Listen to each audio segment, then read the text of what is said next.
Hello, it's your simulated Old Testament prophet doing a prophecy again.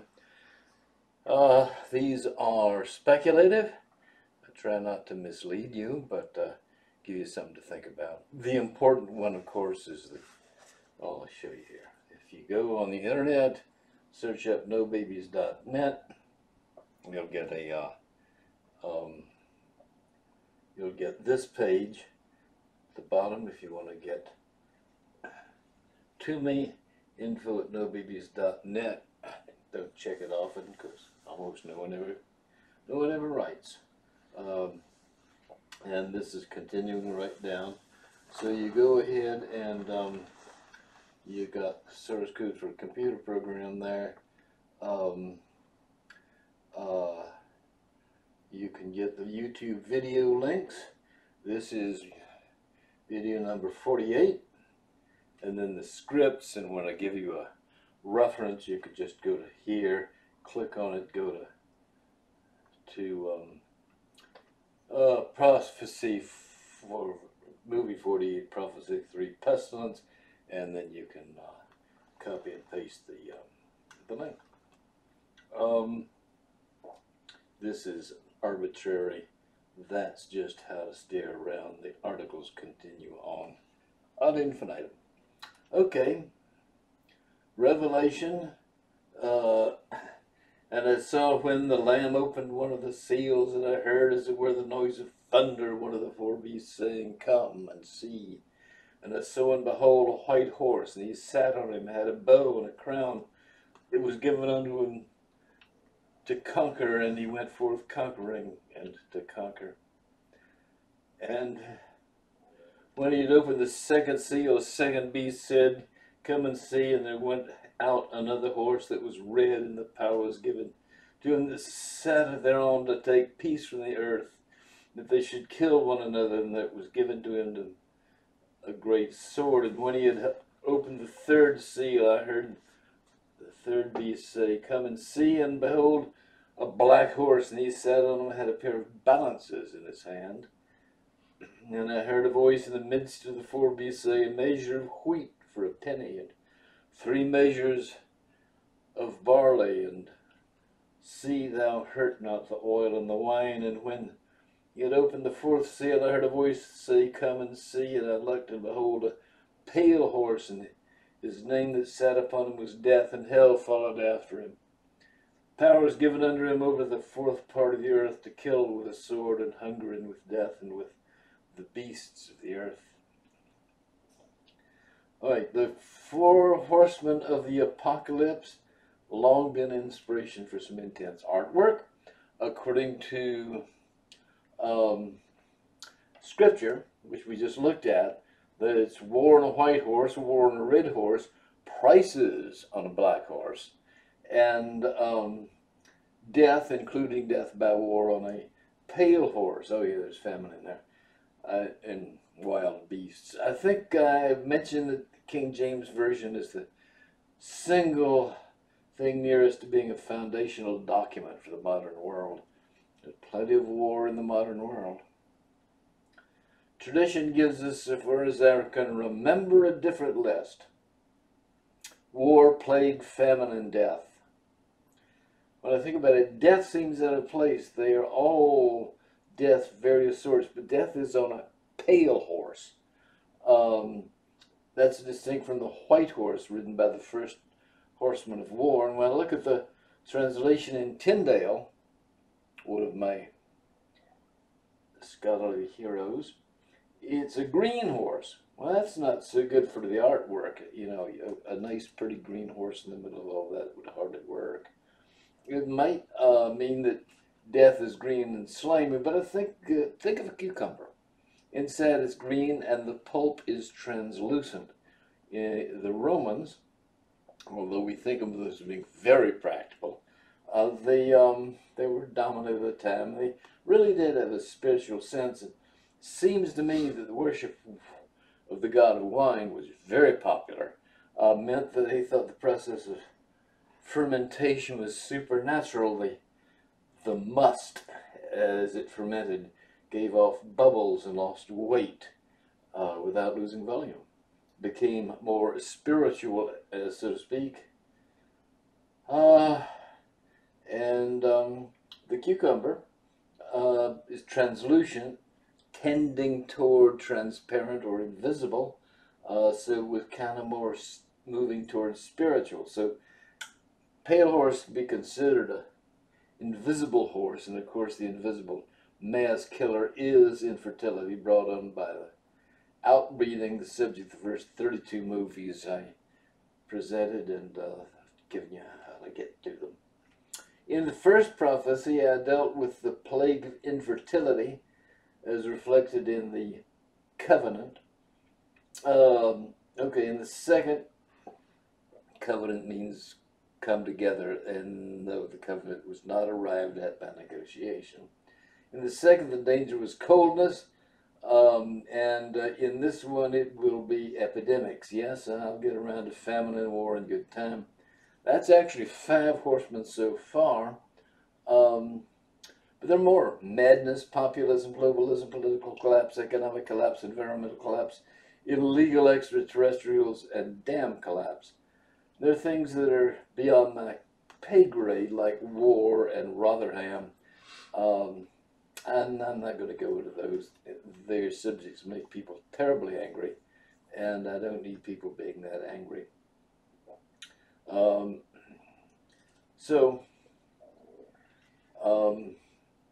That makes 13 horsemen. That's too many for a good picture. Obviously, I have no problem with you disagreeing with me while I'm doing this speculative stuff. I really don't want to offend anybody, so I'm not going to consider the war in Rotherham, and maybe I just don't have the stomach for it.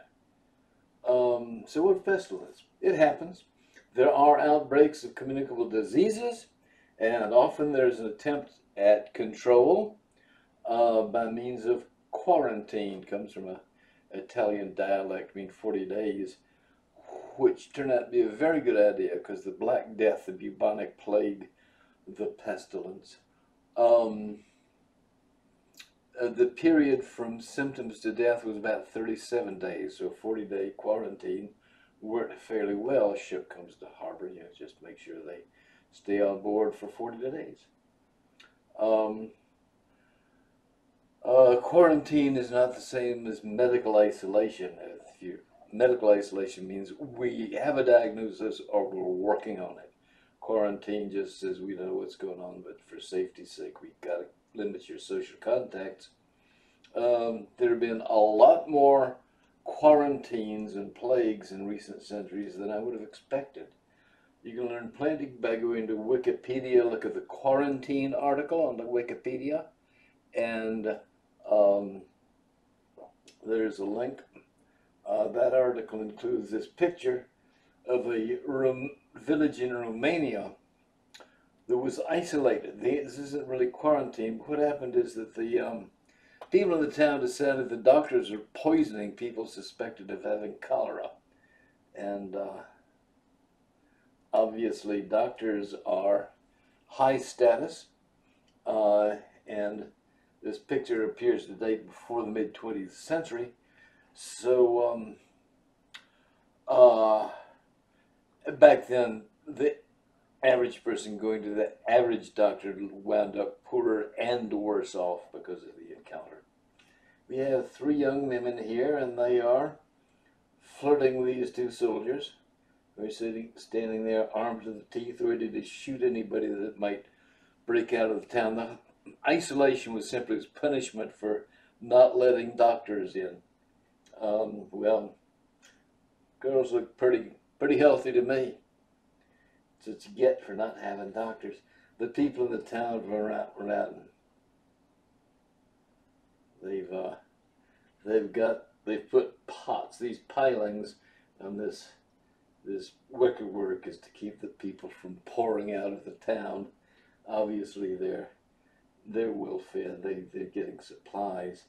Up here, along with the pots, there's somebody's cow head, cow skull, clearly it's something he picked up long ago and stuck it up with the pots. And a couple more soldiers over there. This girl is offering an apple or something to this soldier who's reaching out for. He's going to take. She's not going to give him color. Yeah, so that was kind of, that's in the Wikipedia article if you want to see a good copy of it. Okay, so the picture does make the, as it were, social point of the contrasting the dastardly power structure that punishes people for not using the high status doctors and these wonderful common people, both the soldiers and the girls. Okay. Major epidemics have long been recorded, but now the environment is different from the recent past. Our ability to identify, prevent, and even treat serious epidemics, it's amazing. We can actually do something about them. On the other hand, given the speed and intensity of air travel, the living gifts that might arrive at our national doorstep, gifts being an ironic term there, they're more dangerous than ever. On top of that, there are cities where poverty and homelessness and poor sanitation and mental addling by drug addiction are at very high levels. Seems to be mostly a condition of coastal cities on both sides and in the middle, if you consider Chicago to be coastal. So consider what will happen when a scary disease finds its way into a population of street people in our great cities. They're living in the ground or on tents. They're smearing dirty stuff and dropping needles on the sidewalk. Personal hygiene doesn't seem to hold out much protection for the unwashed masses or even the productive working people passing by. Privileged rich, of course, are somewhat better off. They can get the police to take away the wretched at their own doors. Yeah, like those soldiers. But they probably aren't going to be doing all their own cooking and cleaning, and their servants will be taking their chances with the rest of us and bringing that to work. Wikipedia gives a list of diseases for which quarantine protocols exist: cholera, diphtheria, infectious tuberculosis, plague, smallpox, yellow fever, viral hemorrhagic fevers, including Ebola, and some unnamed and severe acute respiratory distress syndrome, respiratory syndrome, influenza, the Spanish flu might come back. Okay, smallpox exists only in the lab. You'd have to, for it to escape, would require someone being unbelievably stupid or evil or insane. Ebola right now is one of the scariest. Once you've had it, you're either dead, which is the most likely outcome, considering who and where it's happening, which is the Democratic Republic of the Congo. But this happens, and I don't know how often. You can recover and a year later be infectious with no symptoms. Here's a link. This fellow named Florida Marquis is close to here. Someday I will want to have a chat with him, show him what I've got, because I think very highly of his energy and intelligence. And he has made this link, which will take you to one of his presentations on Ebola, and it's scary enough. And he doesn't even talk about the big cities much. So here's another thing by Florida Marquis, and what he's what he's talking about there, let's see. Probably have to skip ahead a bit. There is an enormous ice sheet that comes off Antarctica, and sometimes it covers a big area of ocean, and sometimes there's a hole in it called a polynia. Well, those holes are usually not there. When one appears, it can be like the size of Massachusetts and last a couple of years. And what Florida Marquis has done, and as far as I know that he's unique in this, is to correlate years in which this polynia or two was visible, and compare that to years of outbreak of a number of scary diseases. And his implication, I believe you'll find, is that the whole is melted by warm water rising from the very bottom of the south, the southern Great Southern Ocean that circles Antarctica, and stuff from the bottom gets brought to the top, and maybe some viruses that then torment us. Read that from him. Won't try to summarize it. I tend to attribute what he finds there to coincidence, but you make up your own mind. All right, there are a couple of things that aren't even on the list. Typhus, which is spread by fleas on rats, and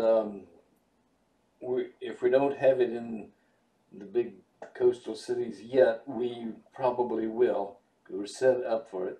Typhoid fever, which is different from typhus, spread by bad drinking water and very bad hygiene. Again, we're in a setup for that. I do have a kind of cure in mind. California is so incredibly rich that it would seem to be possible to given the political will, and they don't have any much more than the rest of us, and scared, privileged rich folks simply set up huge dormitories. Each would have full wards, men, cosmetic males, cosmetic females, and women who could not visit one another, bunk beds. I say no walls, but free food, free drugs of any sort. They self-administer under supervision. No needles or drugs given out. Bathrooms, showers, wheelchair ride to a bunk after drugs, and plenty of video cameras so you can see what happens when there are problems. And of course there'll be problems. And somehow screen flu's epidemic diseases. It might get people in off the streets. Yeah, there'll be a lot of deaths in that. I suspect they're dying like flies already. I don't know of any good numbers on that. I don't suggest this dormitory, but I point it out. And here's the final link, and that's to a area that's examining the conditions in Los Angeles, and I have no idea why anybody would want to live in California at this point, but they do. There's a lot of billionaires who could live anywhere. Okay, that'll do it for today. I shall speak again. I'll give you another prophecy as soon as I can get it together.